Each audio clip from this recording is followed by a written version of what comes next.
Hi, this is me, Farin Savada here. Very good afternoon. હું છું ફરીન સવેદા અને આપ સૌનું હાર્દિક સ્વાગત કરું છું મારી ચેનલ પર. માફ કરજો, એકચ્યુઅલી ટોપિક્સ નથી આવી રહ્યા. એનું રીઝન છે આઈ એમ નોટ વેલ. સિરિયસલી અવાજ તમને લાગતું જ હશે, એકદમ જ હાર્ડ છે થોડું વોઇસ. સો એ બદલ માફી ચાહું છું, ટોપિક્સ નથી આવી રહ્યા. બટ આજે આપણે ભારતના વારસા રિલેટેડ ગુજરાતનો સાંસ્કૃતિક વારસો સવિસ્તર ચર્ચવાની વાત છે. અહીંયા આપણે ડિટેલમાં જ જોશું ગુજરાતનો સાંસ્કૃતિક વારસો. જીપીએસસી લેવલનું જોઈએ છે એટલે ડિટેલમાં વર્ણનાત્મક રીતે આપણે તમારે લખવું હોય તો પણ લખી શકાય, પરંતુ આપણે તો આમાંથી જ એમસીક્યુ કાઢવાના છે. આપણે તૈયારી બધે જ ખૂણામાંથી કરવાની છે. તલાટીમાં કોઈ બી ખૂણામાંથી પૂછાય, આપણે તો બધા જ ખૂણા વાંચી જવાના છે. ઓકે, આજનો આપણો ટોપિક સ્ટાર્ટ કરીએ. સૌથી પહેલાં તો ટોપિક સ્ટાર્ટ કરતાં પહેલાં જણાવી દેવાનું કે આપણા વિડીયોને લાઇક કરવાનું બિલકુલ બી નહીં ભૂલતા. ઓકે, ટાઈમ વેસ્ટ કર્યા વગર આપણે આપણા ટોપિક ઉપર જઈએ. તો ગુજરાતનો સાંસ્કૃતિક વારસો આપણે બધાને ખબર જ છે કે લોથલ, રંગપુર તેમજ ધોળાવીરા કચ્છમાં આવેલ છે. રોજડી અથવા તો શ્રીનાથગઢ ક્યાં આવેલ છે ભાઈ? રાજકોટ જિલ્લામાં આવેલ છે. મોસ્ટ ઇમ્પોર્ટન્ટ લોથલ ધોળકામાં આવેલ છે. રંગપુર તાલુકો લીંબડી સુરેન્દ્રનગર જિલ્લામાં આવેલ છે. ધોળાવીરા કચ્છમાં આવેલ છે. રોજડી ક્યાં આવેલ છે ભાઈ? રાજકોટ જિલ્લામાં. ઓકે, તો ઐતિહાસિક સ્થળોની હું વાત કરું તો વડનગરનું પ્રખ્યાત કીર્તિ તોરણ છે. જુનાગઢમાં આવેલ સમ્રાટ અશોક શિલાલેખ, મોઢેરાનું પ્રખ્યાત સૂર્ય મંદિર, ચાંપાનેરનો કિલ્લો તથા દરવાજો, સિદ્ધપુરનો રુદ્રમહાલય, વિરમગામનું મુનસર તળાવ, અમદાવાદની જામા મસ્જિદ, ઝુલતા મિનારા, સીદી સૈયદની જાળી, હટીસિંગનાથ જૈન દેરા, સરખેજનો રોજો, રાણી સિપ્રીની મસ્જિદ, નગીના વાડી વગેરે, પાટણનું સહસ્ત્રલિંગ તળાવ અને રાણકી વાવ, વડોદરાનો રાજમહેલ, જૂનાગઢનો મોહબ્બત ખાનનો મકબરો, નવસારીની પારસી અગિયારી વગેરે ગુજરાતમાં ઐતિહાસિક મહત્વ ધરાવતા સ્થળો છે. ધાર્મિક સ્થળોની વાત કરું તો દ્વારકામાં દ્વારકાધીશનું મંદિર છે અને જગદગુરુ શંકરાચાર્યની શારદા પીઠ પણ છે. 12 જ્યોતિર્લિંગોની વાત કરું તો એ પૈકીનું એક સોમનાથ મંદિર ઉત્તર ગુજરાતમાં અંબાજી બનાસકાંઠા જિલ્લો છે. બહુચરાજી મહેસાણા જિલ્લામાં આવેલ છે. મહાકાલીનું મંદિર પાવાગઢમાં પંચમહાલમાં આવેલ છે. મીરા દાતાર ઉનાવા પાટણ જિલ્લામાં આવેલ છે. મોસ્ટ ઇમ્પોર્ટન્ટ, મીરા દાતાર ક્યાં આવેલ છે? ઉનાવા પાટણ જિલ્લો. જૈન તીર્થ પાલીતાણા ભાવનગર જિલ્લો. રણછોડ રાયજીનું મંદિર ડાકોર ખેડા જિલ્લામાં આવેલ છે. મોસ્ટ ઇમ્પોર્ટન્ટ, શામળાજી અરવલ્લી જિલ્લો વગેરે ગુજરાતના ધાર્મિક મહત્વ ધરાવતા તીર્થ સ્થળો છે. સાંસ્કૃતિક મહોત્સવોની વાત કરું તો પોળો વિજયનગર સાબરકાંઠા, પતંગ ઉત્સવ અને કાંકરિયા કાર્નિવલ અમદાવાદ, તાનારીરી મહોત્સવ મોસ્ટ ઇમ્પોર્ટન્ટ, તાનારીરી મહોત્સવ વડનગર, ઉત્તરાર્ધ નૃત્ય મહોત્સવ મોઢેરા, રણોત્સવ કચ્છ વગેરે ગુજરાતના જાણીતા સાંસ્કૃતિક પ્રવાસન સ્થળો છે. મોસ્ટ ઇમ્પોર્ટન્ટ, મેળાઓમાં મોઢેરાનો મેળો, મોઢેરા મહેસાણા જિલ્લો બરાબર. ભાદરવી પૂનમનો મેળો અંબાજી બનાસકાંઠા જિલ્લો. ભવનાથનો મેળો ગિરનાર જુનાગઢ જિલ્લો. તરણેતરનો મેળો ક્યાં આવેલ છે? સુરેન્દ્રનગર જિલ્લામાં આવેલ છે. અને વૈઠાનો મેળો ક્યાં આવેલ છે ભાઈ? ધોળકા અમદાવાદ જિલ્લો મુખ્ય છે. મોસ્ટ ઇમ્પોર્ટન્ટ, સ્ક્રીનશોટ લેવું હોય ને તો લઈ લેજો ભાઈ, એકદમ બિંદાસ. બૌદ્ધ અને જૈન ધર્મની ગુફાઓની જો વાત કરું તો અહીંયા તમને ખબર છે. હવે તમે અહીંયા મને જણાવો કે સીદી સૈયદની જે જાળીઓ છે, સીદી સૈયદ ક્યાં છે ભાઈ? આમાંથી ફોટામાં તો તમે 4 નંબર, 2 નંબર, 3 નંબર કહી શકો ને? કમેન્ટ બોક્સમાં જણાવજો. ચાલો ફટાફટ. ગુજરાતમાં વડનગર, તારંગા, ખંભા લીડા જુનાગઢ, શામળાજી, કોટેશ્વર, તળાજા, ઢાંક, ઝઘડિયા વગેરે સ્થળોએ બૌદ્ધ અને જૈન ધર્મની ગુફાઓ આવેલી છે. Most important. હવે અહીંયા મોસ્ટ એક ઇમ્પોર્ટન્ટ ટોપિક કવર થાય છે કે ગુજરાતના મુખ્ય મેળાઓની વિગત અહીંયા ફોટા સાથે છે. મજા આવી જશે. વિવિધ સ્થળો પરંપરાગત ધાર્મિક રીતે અલગ જુદા સ્થળો અને તેમની જુદી જુદી ધાર્મિક બાબતો અહીંયા ઉલ્લેખવામાં આવેલ છે. મોઢેરાનો મેળો આપણને ખબર છે શ્રાવદ વદ અમાસમાં ભરાય છે ભાઈ. ભરાતું તો નથી ની વાત કરાય, કોઈ જાય નહીં, બહુ ઓછા લોકો જાય. ઓકે. બહુચરાજીનો મેળો, બહુચરાજી પાટણ, ચૈત્ર સુદ પૂનમ. કાળિયા ઠાકોરનો મેળો ક્યાં આવેલ છે ભાઈ? શામળાજી અરવલ્લીમાં આવેલ છે. ક્યારે યોજાય ભાઈ? કારતક સુદ 11 થી અમાસ. ભાદરવી પૂનમનો મેળો અંબાજી બનાસકાંઠા, ભાદરવ સુદ પૂનમ હમણાં આવશે. ભવનાથનો મેળો ગિરનાર, ગિરનાર ભાઈ ગિરનાર, સાધુઓની નગરી એટલે ગિરનાર, જુનાગઢ.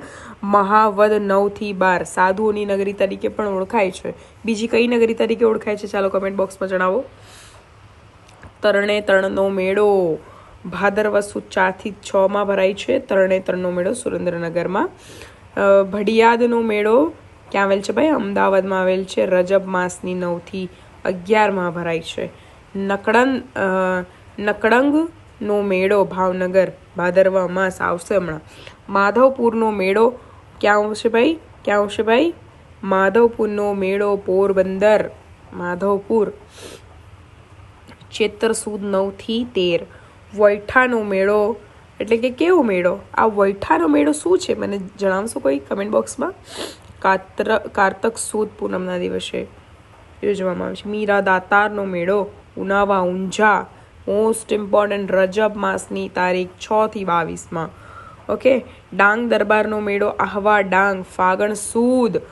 ગોળ ગઢેડાનો મેળો મોસ્ટ ઇમ્પોર્ટન્ટ ગરબાડા, દાહોદમાં મનાવવામાં આવે છે. દાહોદમાં મનાવવામાં આવે છે મોસ્ટ ઇમ્પોર્ટન્ટ. આ તમારે સ્ક્રીનશોટ લેવું હોય તો લઈ લેજો એકદમ બિંદાસ. ઓકે. કાર્તિકી પૂર્ણિમાનો મેળો સોમનાથ.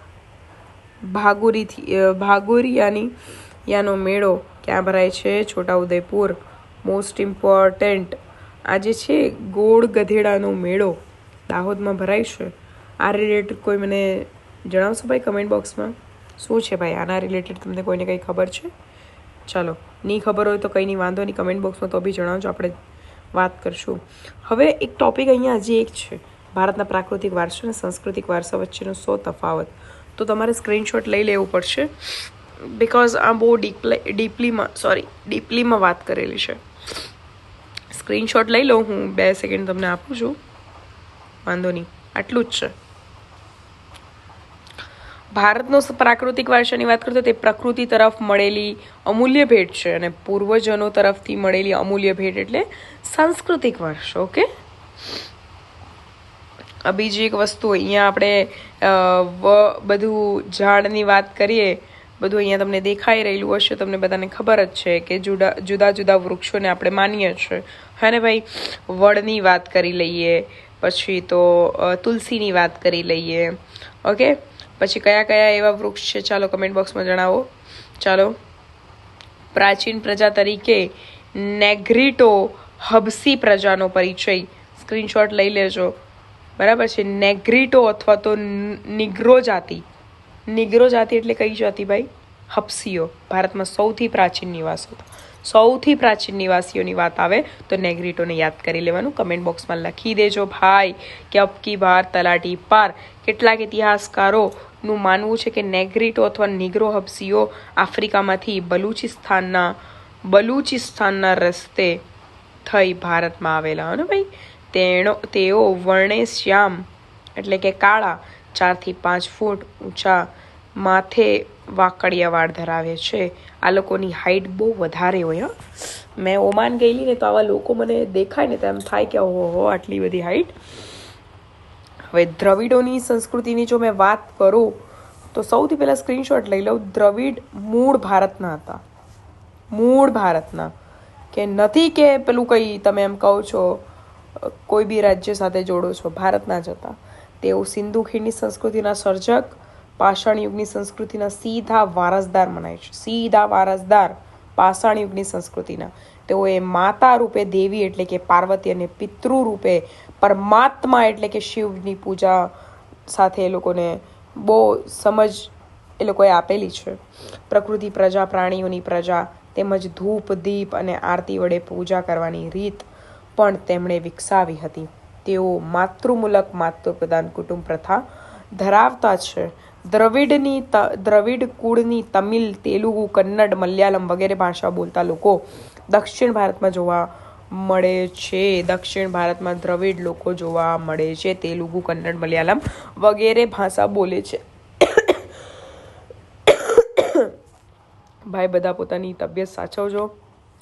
થોડુંક અત્યારે માહોલ ગરમ ચાલે છે અને ભાઈ ધ્યાન રાખો. ભાઈ મારી તો તબિયત બહુ જ ખરાબ છે, પણ તમે તમારું ધ્યાન રાખો. આશા રાખું છું બધા છોકરાઓ સારા મસ્ત હશે. પ્રાચીન પ્રજા તરીકે મોંગોલોઇડ કિરાત પ્રજાનો પરિચય સ્ક્રીનશોટ લઈ લેજો. પીળા વણના હોવાથી કિરાત તરીકે ઓળખાય છે. હે ને ભાઈ? પીળો વણ, ચપટો ચહેરો, ઉપસેલો ગાલ, બદામ આકારની આંખો. હે ભાઈ? એટલે પેલું ચાઇના જેવા લોકો દેખાય. હે ને? પ્રાચીન પ્રજા તરીકે ઓસ્ટ્રેલોઇડ નિષાદ પ્રજાનો પરિચય અહીંયા આપેલ છે. નિષાદ પ્રજા એટલે કેવી? ભારતમાં આવેલા આર્યો તેને નિષાદ કહેતા હતા. ને ભાઈ સ્ક્રીનશોટ લઈ લેજો, આ મોસ્ટ ઇમ્પોર્ટન્ટ છે. માટીના વાસણો બનાવવા, ખેતી કામ કરવું, સુતરાઉ કાપડનું વણાટ કામ કરવું વગેરે એ લોકો કૌશલ્ય ધરાવતા હતા. આર્યોની વાત કરું તો આર્ય સંસ્કૃતિ સૌથી મસ્ત. ભાઈ બહુ ક્લીન એન્ડ નીટ વાત કરીએ આપણે. તેઓ આર્ય સંસ્કૃતિ અને સભ્યતાના નિર્માતા હતા.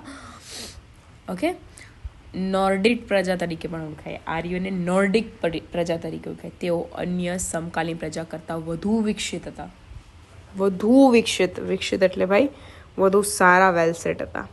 આર્યો પ્રકૃતિ પ્રેમી હતા. વૃક્ષો, નદીઓ, પર્વતો, સૂર્ય, વાયુ, વરસાદ વગેરેની પૂજા કરતા હતા. તેમણે પ્રાકૃતિક તત્વોની સ્તુતિઓ રચી હતી. સમય જતાં તેમાંથી યાગાદી ધાર્મિક ક્રિયાઓ ભારતમાં શરૂ થઈ હતી. મોસ્ટ ઇમ્પોર્ટન્ટ જો યાદ રાખવું હોય તો આટલું યાદ રાખવાનું કે આર્યો શરૂઆતમાં વાયવ્ય ભારતમાં રહેતા હતા. ત્યાં 7 મોટી નદીઓ વહેતી હતી. તેથી તે પ્રદેશને સપ્ત સિંધુ નામ આપવામાં આવ્યું. Most important. પ્રાચીન પ્રજા તરીકે અલ્પલાઇન, ડિનારિક અને આર્મેનોઇડ પ્રજાનો પરિચય અહીંયા છે. આ પ્રજા મધ્ય એશિયામાંથી ભારતમાં આવી હતી. જો મોસ્ટ ઇમ્પોર્ટન્ટ યાદ રાખવું હોય તો ગુજરાત, સૌરાષ્ટ્ર, મહારાષ્ટ્ર, બંગાળ, ઓરિસ્સા વગેરે પ્રદેશોમાં વ્યાપક પ્રમાણમાં જોવા મળે છે આ જાતિના લોકો. પ્રાચીન ભારતમાં આવેલી પ્રજાનું ભારતીયકરણ કેવી રીતે થયું તે વર્ણવો. હવે આ બધી જ જાતિઓ વચ્ચે લગ્ન સંબંધો દ્વારા પહેલાં તો સંમિશ્રણ થયું. બધાની એક વિશિષ્ટ રહેણીકરણી, અનેક ભાષા, વિચારો, ધાર્મિક માન્યતાઓ પણ એક સમાન રિલેટેડ હોય. અને સૌથી પહેલાં તો પ્રેમ એક મહત્ત્વની બાબત છે. એ થઈ જાય એટલે પછી જાતિ વગેરે જોવાનું તો કંઈ ઉદ્ભવે જ નહીં. આપણા દેશમાં એક સમન્વયકારી સંસ્કૃતિનું નિર્માણ પણ થયેલું. આ પ્રજા જે છે ને, કઈ પ્રજા? પ્રાચીન ભારતમાં આવેલી પ્રજાનું ભારતીયકરણ કેવી રીતે? આ પ્રજા પરસ્પર એટલી ભળી ગઈ હતી કે તેમનું સ્વતંત્ર અસ્તિત્વ જ ન રહ્યું. એટલે કે તેમનું ભારતીયકરણ થયું. અને ભાઈ ભારતીય વારસાના જતન અને સંરક્ષણ અંગે આપણી બંધારણીય ફરજોની વાત કરું તો આ છે આપણા બંધારણમાં અનુચ્છેદ નંબર 51. Most important. આ 23મો ટોપિક તમારી લાઈફ માટે, તમારી બધી એક્ઝામ માટે મોસ્ટ ઇમ્પોર્ટન્ટ ટોપિક હશે કે આપણા બંધારણના અનુચ્છેદ 51 કમાં ભારતના નાગરિકની મૂળભૂત ફરજો દર્શાવી છે. તેમાં 6, જ અને ટ એટલે કે 6, 7 અને 9માં ભારતના ભવ્ય સાંસ્કૃતિક વારસા જતન અને તેની માટેની ફરજોનો સમાવેશ કરવામાં આવેલ છે. યાદ રાખજો ભાઈ, એકદમ મોસ્ટ ઇમ્પોર્ટન્ટ હતું આ. કોન્સ્ટિટ્યુશન્સ ઓફ ઇન્ડિયા યાદ રાખવાનું. આ બધું ક ખ ગ તો યાદ રહી જાય આ બધું. તો ને આ સ્ક્રીનશોટ લેવું હોય તો લઈ લેજો. ઓકે, તો આજે આટલા ટોપિક્સ કવર અપ થયા. ઉમ્મીદ કરું છું મજા આવી હશે. નેક્સ્ટ ટોપિક પણ આવી રહ્યો છે 2-4 કલાક પછી આવશે, કેમ કે તબિયત નથી સારી અને ફીવર બહુ વધારે છે. પ્રે ફોર મી એન્ડ પ્લીઝ તમારું ધ્યાન રાખો. કોરોના પાછું વળી ગયું છે. પતા નહીં ક્યાંથી ખબર નહીં ક્યાંથી પાછું આવી ગયું.